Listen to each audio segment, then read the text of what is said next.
নমস্কাৰ সকলোকে অসমীয়া সাধাৰণ জ্ঞানৰ চেনেলটোলৈ সকলোকে আদৰণি জনাইছোঁ। আজিৰ এই ভিডিঅ'ত আমি জেনেৰেল নলেজৰ কেইটামান লাগতিয়াল প্ৰশ্ন উত্তৰ লৈ আহিছোঁ। বলক তেন্তে আজিৰ ভিডিঅ'টো আৰম্ভ কৰোঁ। কুৱেশ্যন নম্বৰ 1, অসমৰ আটাইতকৈ ডাঙৰ জিলাখনৰ নাম কি? ইয়াতে অপশ্যনসমূহ দিয়া আছে। ক নম্বৰ অপশ্যনত দিয়া আছে কামৰূপ জিলা, খ কাৰ্বি আলং, গ ধুবুৰী, ঘ ডিব্ৰুগড়। যদি আপোনালোকে ইয়াৰ শুদ্ধ উত্তৰটো জানে তেন্তে প্লিজ কমেণ্ট কৰি জনাব।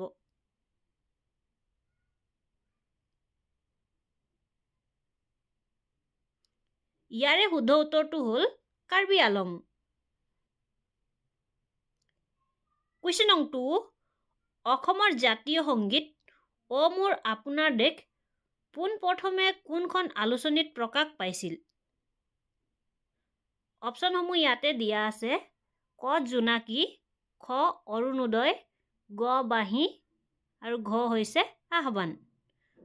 যদি আপোনালোকে ইয়াৰ উত্তৰটো জানে তেন্তে প্লিজ কমেণ্ট কৰি জনাব। বলক তেন্তে আমি ইয়াৰ শুদ্ধ উত্তৰটো চাওঁ।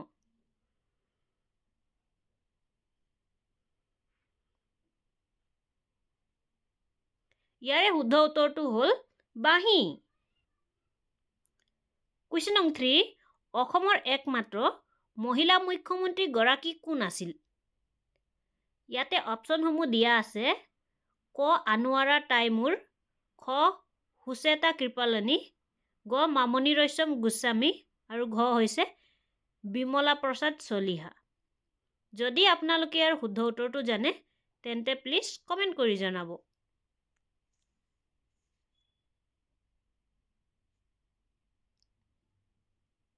ইয়াৰে শুদ্ধ উত্তৰটো হ'ল আনোৱাৰা টাইমুৰ।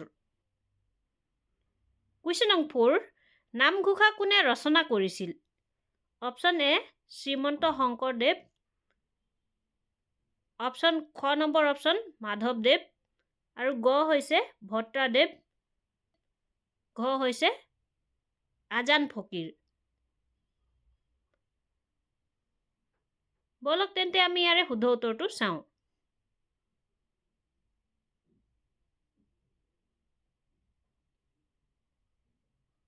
ইয়াৰে শুদ্ধ উত্তৰটো হ'ল মাধৱদেৱ।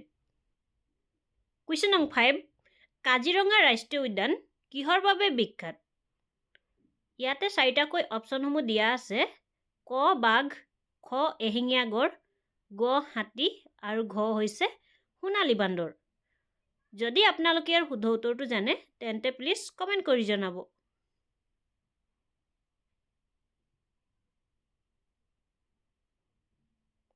ইয়াৰে শুদ্ধ উত্তৰটো হ'ল এশিঙীয়া গড়। কুৱেশ্যন নম্বৰ 6, অসমৰ সৰ্বপ্ৰথম ৰজা কোন আছিল? ইয়াতে অপশ্যনসমূহ দিয়া আছে। ক নৰকাসুৰ, খ মহিৰংগ দানৱ, গ নম্বৰ হৈছে ভাস্কৰ বৰ্মন আৰু ঘ হৈছে চুকাফা। যদি আপোনালোকে ইয়াৰ উত্তৰটো জানে তেন্তে প্লিজ কমেণ্ট কৰি জনাব।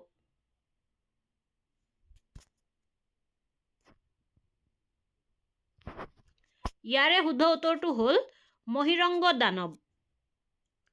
কুৱেশ্যন নম্বৰ 7, আহোম আৰু মোগলৰ মাজত শেষ যুদ্ধখন ক'ত হৈছিল? ইয়াতে অপশ্যনসমূহ দিয়া আছে। ক শৰাইঘাট, খ ইটাখুলি, গ হৈছে ঘিলাধাৰী ঘাট আৰু ঘ হৈছে যোৰহাট। যদি আপোনালোকে ইয়াৰ উত্তৰটো জানে তেন্তে প্লিজ কমেণ্ট কৰি জনাব।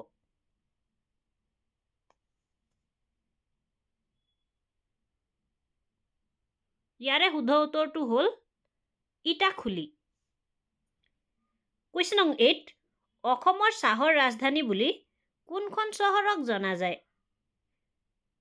অপশ্যন ক ডিব্ৰুগড়, খ গুৱাহাটী আৰু গ হৈছে যোৰহাট আৰু ঘ হৈছে তেজপুৰ।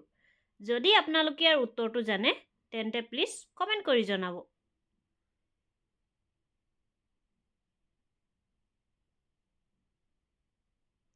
ইয়াৰে শুদ্ধ উত্তৰটো হৈছে যোৰহাট।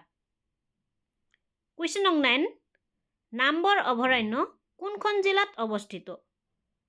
অপশ্যনসমূহ দিয়া আছে ইয়াতে। ক গোলাঘাট, খ কাৰ্বি আলং, গ যোৰহাট আৰু ঘ হৈছে কাছাৰ। যদি আপোনালোকে ইয়াৰ উত্তৰটো জানে তেন্তে প্লিজ কমেণ্ট কৰি জনাব।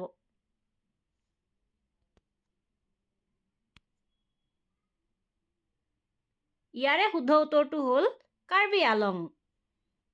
কুৱেশ্যন নং 10, অসমৰ উচ্চতম শৃংগটোৰ নাম কি? ইয়াতে অপশ্যনসমূহ দিয়া আছে ক লাইকে, খ পাটকাই, গ নীলকণ্ঠ, ঘ হৈছে হিমালয়। যদি আপোনালোকে ইয়াৰ উত্তৰটো জানে তেন্তে প্লিজ কমেণ্ট কৰি জনাব।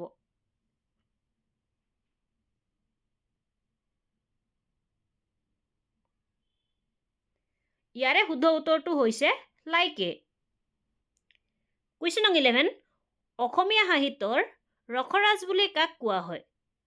ইয়াতে অপশ্যনসমূহ দিয়া আছে ক জ্যোতিপ্ৰসাদ আগৰৱালা, খ লক্ষ্মীনাথ বেজবৰুৱা, গ হৈছে ফণী শৰ্মা, ঘ হৈছে ভূপেন হাজৰিকা। যদি আপোনালোকে ইয়াৰ শুদ্ধ উত্তৰটো জানে তেন্তে প্লিজ কমেণ্ট কৰি জনাব।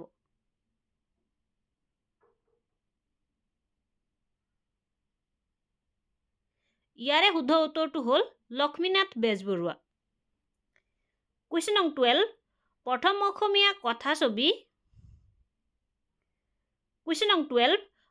অসমীয়া কথাছবি জয়মতী কেতিয়া মুক্তি পাইছিল?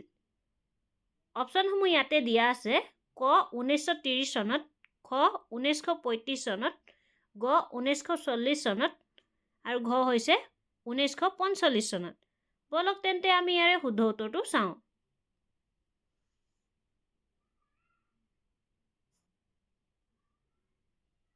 ইয়াৰে শুদ্ধ উত্তৰটো হ'ল 1935 চনত। কুৱেশ্যন নং 13, জ্ঞানপীঠ বঁটা লাভ কৰা প্ৰথম অসমীয়া সাহিত্যকগৰাকী কোন? ক হৈছে বীৰেন্দ্ৰ কুমাৰ ভট্টাচাৰ্য, খ মামণি ৰয়ছম গোস্বামী, গ হৈছে নীলমণি ফুকন আৰু ঘ হৈছে হেমেন বৰগোহাঁই। উত্তৰটো জানে তেন্তে প্লিজ কমেণ্ট কৰি জনাব।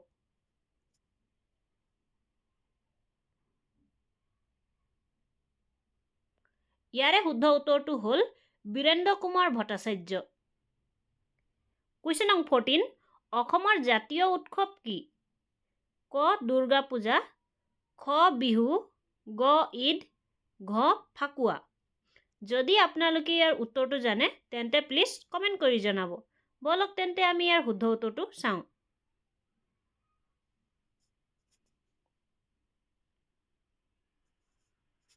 ইয়াৰে শুদ্ধ উত্তৰটো হ'ল বিহু।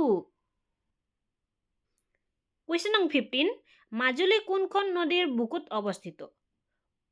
ক গংগা নদী, খ ব্ৰহ্মপুত্ৰ, গ বৰাক আৰু ঘ হৈছে যমুনা। যদি আপোনালোকে ইয়াৰ উত্তৰটো জানে তেন্তে প্লিজ কমেণ্ট কৰি জনাব।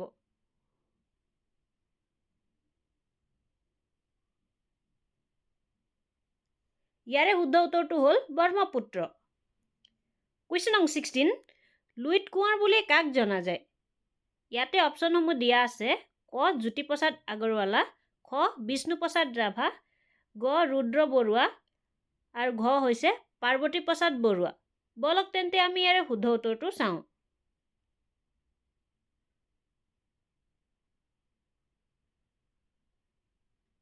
ইয়াৰে শুদ্ধ উত্তৰটো হ'ল ৰুদ্ৰ বৰুৱা।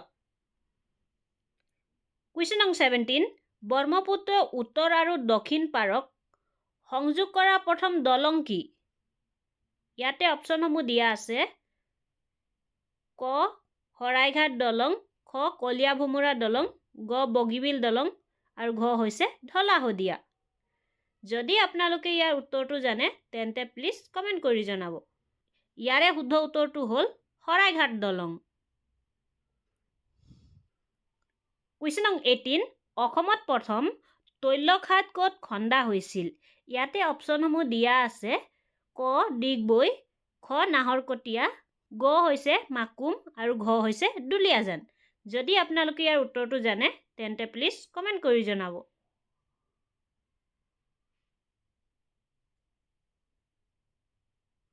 ইয়াৰে শুদ্ধ উত্তৰটো হ'ল মাকুম। কুৱেশ্যন নং 19, হস্তি বিদ্যানব পুথিখন কাৰ দিনত লিখা হৈছিল? ইয়াতে অপশ্যনসমূহ দিয়া আছে ক ৰুদ্ৰসিংহ, খ শিৱসিংহ, গ হৈছে প্ৰমোত্তৰ সিংহ আৰু ঘ হৈছে ৰাজেশ্বৰ সিংহ। যদি আপোনালোকে ইয়াৰ উত্তৰটো জানে তেন্তে প্লিজ কমেণ্ট কৰি জনাব।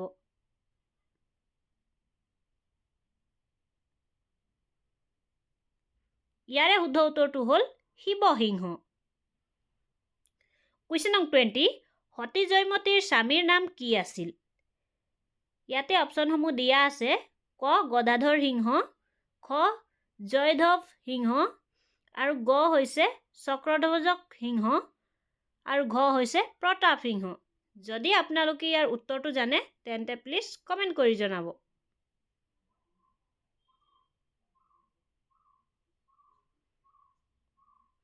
ইয়াৰে শুদ্ধ উত্তৰটো হ'ল গদাধৰ সিংহ। আজিৰ এই ভিডিঅ'টো আপোনালোকে চাই কেনে পালে প্লিজ কমেণ্ট এটা কৰি জনাব। যদি আমাৰ ভিডিঅ'সমূহ নতুনকৈ চাই আছে তেন্তে ভিডিঅ'টো লাইক, কমেণ্ট, শ্বেয়াৰ আৰু ছাবস্ক্ৰাইব কৰি দিব। আজিৰ ভিডিঅ'টো ইমানেই। আকৌ উভতি আহিম আপোনালোকৰ মাজলৈ অন্য এটা জিকে ধুনীয়া ভিডিঅ' লৈ। ধন্যবাদ।